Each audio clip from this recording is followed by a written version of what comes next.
Quando o nosso cérebro está processando o tipo de percepção que regula a nossa vida emocional, quando nós formamos uma interpretação, tomamos decisões, há uma sequência padrão de regiões cerebrais que são ativadas. E em cada etapa dessa tomada de decisão, distintos grupos de regiões corticais se coordenam em circuito para processar a informação. Só no início dos anos 2000 é que esses padrões de coordenação entre regiões corticais começaram a ser compreendidos.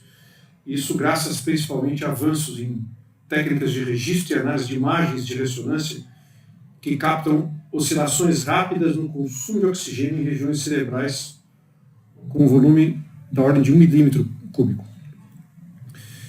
Esses avanços permitiram entender condições psiquiátricas com sintomas diversos, como depressão, transtorno obsessivo-compulsivo, ansiedade, adição a drogas, como situações em que vícios de comportamento ou pensamento estão codificados em condicionamento da relação entre esses circuitos. E entender algo sobre como se organizam e onde se localizam esses circuitos, que regulam a nossa vida emocional, tem dois benefícios que vão além de pura curiosidade. O primeiro benefício é na contribuição para a educação e autoconhecimento do paciente. Ao mostrar como direcionar a atenção é central para a regulação do comportamento, nós podemos ajudar o paciente a reconhecer em si mesmo esses processos mentais automáticos que eu irei descrever e que têm correspondência com circuitos distintos, e com isso você pode conseguir engajar o paciente, engajar a atenção do paciente na direção de colocar a sua atenção para ajudar a quebrar vícios de pensamento e comportamento. O segundo benefício é uma contribuição para quem atua em neuromodulação não invasiva. Como o conhecimento sobre esses circuitos pode ajudar a dirigir o tratamento com essas técnicas de neuromodulação. Nós temos ferramentas, tanto invasivas, com implante de eletrodos, como não invasivas, como a estimulação magnética transcraniana, que permitem interferir em alvos cerebrais específicos, ajudando a quebrar o condicionamento automático e contribuindo para a formação de novos equilíbrios na relação entre esses circuitos. E isso pode resultar em a extinção de vícios de comportamento ou pensamento, estabelecendo novos padrões. Essas ferramentas, chamadas técnicas de neuromodulação, são um grande motivador de pesquisas sobre a fisiologia dos circuitos que eu vou mencionar aqui. No tratamento medicamentoso, já que não há como, por exemplo, aplicar fluoxetina em apenas uma região cerebral específica, o benefício de conhecer esses circuitos não é óbvio. Mas o conhecimento sobre a fisiologia desses circuitos já contribui até mesmo para a redefinição dos limites diagnósticos, entre as definições de diagnósticos na psiquiatria. Eu vou primeiro descrever um modelo simplificado dos principais circuitos envolvidos na regulação do comportamento, a partir de um modelo proposto pelo pesquisador Jonathan Downer. O Jonathan Downer ele participou da descoberta de um desses circuitos principais da rede de Saliense, e ele é também um dos pesquisadores mais produtivos e influentes no estudo da estimulação magnética transcraniana terapêutica. E nesse modelo simplificado, o equilíbrio entre 3 circuitos reflete a direção da nossa atenção, e outros 2 circuitos alimentam a atenção com motivações e aversões. Vamos começar falando sobre a direção da atenção. Quando a nossa atenção está voltada para o ambiente interno, seja evocando memórias ou elaborando cenários de futuro, sem envolvimento com nenhuma tarefa que exija atenção ao ambiente, ao momento presente, e em especial quando nós mesmos somos personagens dessas memórias, dessas simulações de futuro, com implicações, portanto, na nossa autoimagem, há 3 regiões cerebrais que ficam especialmente ativas. Uma região no lobo parietal, chamada pré-cúneo, uma região no córtex pré-frontal medial e o giro angular, na encruzilhada temporo-parieto-occipital.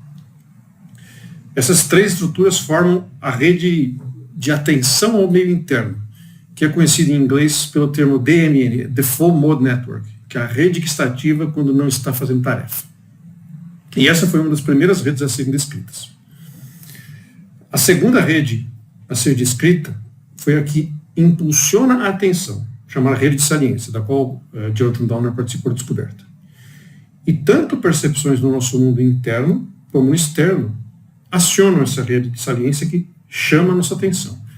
A rede de saliência inclui duas áreas límbicas, no córtex límbico primitivo, de 3 camadas, relacionado às nossas emoções, que são ativadas para sinalizar à nossa consciência que algo merece atenção. Há 2 elementos nesse sinal: uma sinalização cognitiva, transmitida principalmente pelo cíngulo dorsal, e uma sinalização somática, transmitida principalmente pela ínsula anterior.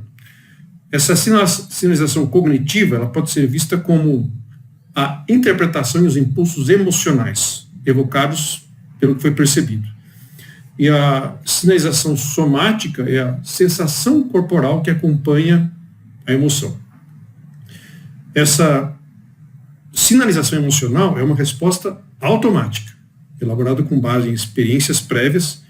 Ela é rápida, mas ela é fortemente sujeita ao condicionamento. E pode deixar a pessoa vítima de um condicionamento inadequado, que é sujeita a erros de interpretação ou vícios de comportamento ou pensamento. Nós também chamamos essa sinalização emocional automática de sinalização bottom-up, um termo que reflete também uma hierarquia, dá a entender que é uma resposta mais primitiva, elaborada conforme experiências prévias e vícios prévios também. É uma espécie de força motriz emocional que impulsiona o comportamento em uma direção. Para uma interpretação e uma resposta adequadas, essa força bottom-up, de baixo para cima, deve ser equilibrada por uma força top-down, ou seja, que leve em conta objetivos futuros e o momento presente. E o circuito responsável por essa tarefa cognitiva de modular a resposta bottom-up, considerando também o ambiente externo, o momento presente e os objetivos futuros, é a próxima rede que eu vou descrever, que é a rede de controle cognitivo, que tem conexão direta com as estruturas da rede de saliência. Esse alvo primário da sinalização de saliência, que é a rede de controle cognitivo, ou controle executivo também, é representado principalmente por regiões no córtex pré-frontal dorsolateral e também no córtex parietal posterior.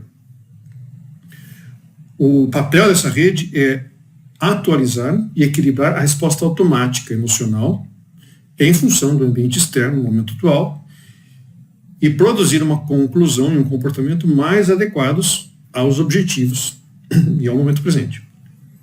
A atividade da rede de controle cognitivo reflete a nossa capacidade de dirigir voluntariamente a atenção ao ambiente externo e aos objetivos. Dividir a atenção entre os cenários automáticos evocados pela rede de saliência, projetados então por essa sinalização emocional, e os cenários elaborados em função do presente para produzir uma interpretação e uma ação que sejam adaptativas. Uma rede de controle cognitivo hipofuncionante, presa ao condicionamento límbico automático, pode perpetuar vícios de pensamento e comportamento que sustentam, por exemplo, estados de humor depressivo. E sessões repetidas de estimulação magnética transcraniana, nesse sítio pré-frontal da rede de controle cognitivo, no córtex dorsolateral, foram a primeira estratégia de estimulação magnética transcraniana que teve sucesso em tratar formas de depressão resistente a medicações, contribuindo assim para reequilibrar as relações entre as redes de controle cognitivo e rede de saliência. Os próximos circuitos relevantes na regulação do comportamento do humor são circuitos que alimentam a atenção com motivações e aversões. Esses circuitos que refletem o estado da atenção são alimentados por esses outros 2 circuitos. E nós somos, na nossa vida, movidos, em geral, para nos aproximarmos daquilo onde esperamos obter satisfação, prazer, sucesso, e também nos afastarmos daquilo onde esperamos nos frustrar, sofrer, ter fracasso. E quando nós processamos cenários de aproximação, onde esperamos sucesso, que também são chamados é um processamento que a gente chama de valência positiva, que move você naquela direção, que gera motivação. Quando nós processamos esses cenários, nós acionamos circuitos que são diferentes dos circuitos onde nós processamos a aversão. São circuitos chamados como circuitos de motivação e recompensa. São circuitos complexos que incluem estruturas mais primitivas, subcorticais, como núcleo accumbens, que se ilumina quando você tem prazer, e a área tegmental ventral, que é relacionada também a desejo, motivação. E eles têm regiões de alto nível de processamento, principalmente no polo pré-frontal, medialmente. Já quando nós processamos cenários de afastamento, também chamados de funções de valência negativa, que nos movem para nos afastar, fugir, retrair, nos recolher, nós acionamos circuitos que incluem estruturas límbicas, como a amígdala, que é fundamental para reações de medo, aversão, uma região primitiva que sinaliza reações de medo, e também regiões de alto nível no córtex pré-frontal, principalmente lateral, na face orbital do córtex pré-frontal, e também regiões no lobo temporal. Essa rede é conhecida pelo nome em inglês de rede circuito non-reward. E aqui está uma outra maneira de entender a depressão, considerando esses 5 circuitos, em um modelo proposto por um pesquisador chamado Edmund Rose, que dedicou muitos anos à pesquisa desse circuito. Ele entende a depressão como uma situação em que os circuitos de aversão orbitofrontais de valência negativa estão fortemente condicionados e geram uma atração a encontrar a aversão. E isso é algo que se pode esperar no sujeito que se especializa em procurar tudo o que pode dar errado, todas as possibilidades de frustração e fracasso. Ao descrever isso, é comum os pacientes com depressão se identificarem. Diante de um cenário, por exemplo, com 100 razões para o sucesso e uma para o fracasso, o paciente deprimido, ele acaba focando naquele cenário de fracasso. E a sinalização emocional de fracasso, que é produzida automaticamente, é tão rápida e intensa que a rede de controle cognitivo não se dá conta de que é possível equilibrar a interpretação e o comportamento em outra direção, bloqueando-se, assim, a elaboração de cenários de sucesso. E estruturas dessa rede non-reward, essa rede de valência negativa, estão ativas especialmente durante ruminações depressivas, que constantemente alimentam o estado de humor em parte dos pacientes deprimidos, pelo menos. O estado de humor deprimido não deixa de ser uma resposta fisiológica, quando a gente antecipa que vai se frustrar. E é um tipo de resposta fisiológica que se observa em todo o reino animal. Em situações de ameaça, por exemplo, as respostas fisiológicas possíveis são, em primeiro lugar, de paralisia. Outras opções são fuga ou luta. E quando o sujeito percebe que não é mais possível lutar, fugir, resta este último modo, que é se recolher, esperar que a situação melhore.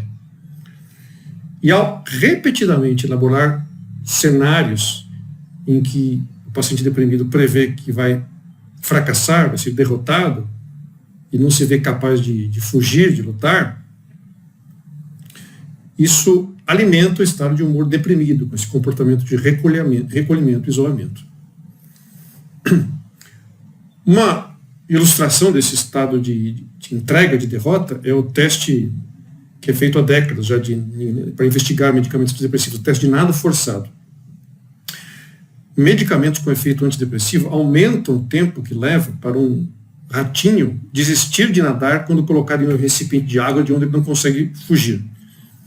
E no paciente deprimido, pode-se entender que cada momento da vida tem alguma equivalência com esse teste de nado forçado da vida, em que o paciente reconhece que não vale mais a pena lutar, desistiu de lutar. E interferir com a rede de valência negativa, com alvos no córtex orbitofrontal ou na amígdala, é outra estratégia promissora para o tratamento de condições neuropsiquiátricas. Um exemplo bastante sofisticado do uso desta estratégia foi descrito, nesse caso que vou mostrar, de 2021, de uma paciente com depressão grave, que não havia respondido a medicações, internação psiquiátrica, eletroconvulsoterapia, e nela foram implantados eletrodos que tanto faziam registro de atividade cerebral, como tinham capacidade de aplicar estímulos. E os eletrodos foram posicionados em alvos nesses circuitos, que modulam a aversão, medo, fuga, nessa rede de valência negativa. E após uma fase de estudo de cerca de 10 dias, onde procuraram correlacionar certos padrões de atividade, né, nessas estruturas com evocação de emoções desse circuito, programaram o dispositivo para aplicar breves surtos de estimulação focal, surtos de apenas 6 segundos, com apenas 1 mA, nos momentos em que essa atividade é detectada. Esse nível de estimulação estava abaixo do limiar em que a paciente pudesse perceber que estava sendo estimulada. E, mesmo assim, com esse regime intermitente de estimulação, a paciente obteve uma melhora de 50% no score de depressão, já com 12 dias de tratamento, e após alguns meses ela entrou em remissão pela primeira vez depois de muitos anos, depois de voltar ao trabalho e retomar sua vida social.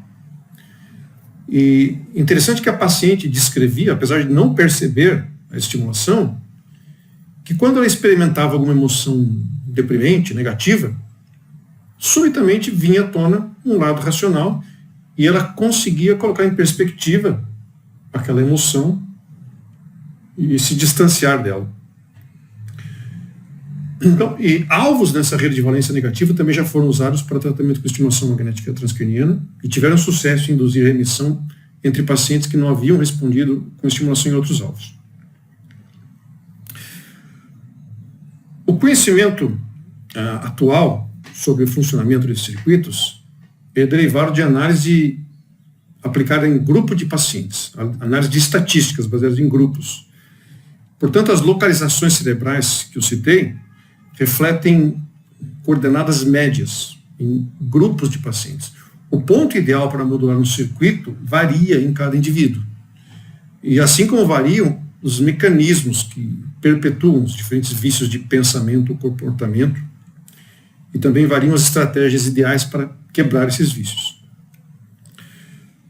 Nós já temos alguma evidência de métodos de investigação que revelaram potencial para ser usados na escolha de alvo ideal de cada indivíduo, e assim até dobrar a eficácia terapêutica da neuromodulação transcraniana ou invasiva, ou então antecipar a resposta ao tratamento.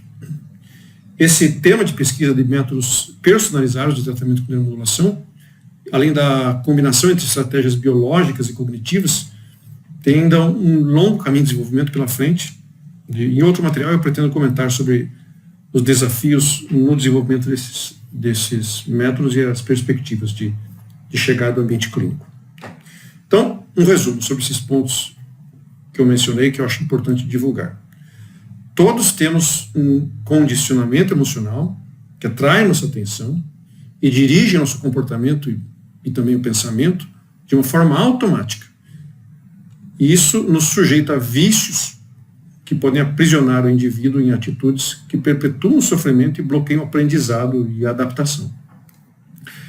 Para manter uma atitude saudável, que preserve a capacidade de adaptação e o controle cognitivo, é preciso manter a capacidade de dirigir voluntariamente a atenção ao presente e aos objetivos e equilibrar a tomada de decisão, levando em conta tanto a sinalização automática como o direcionamento voluntário da atenção.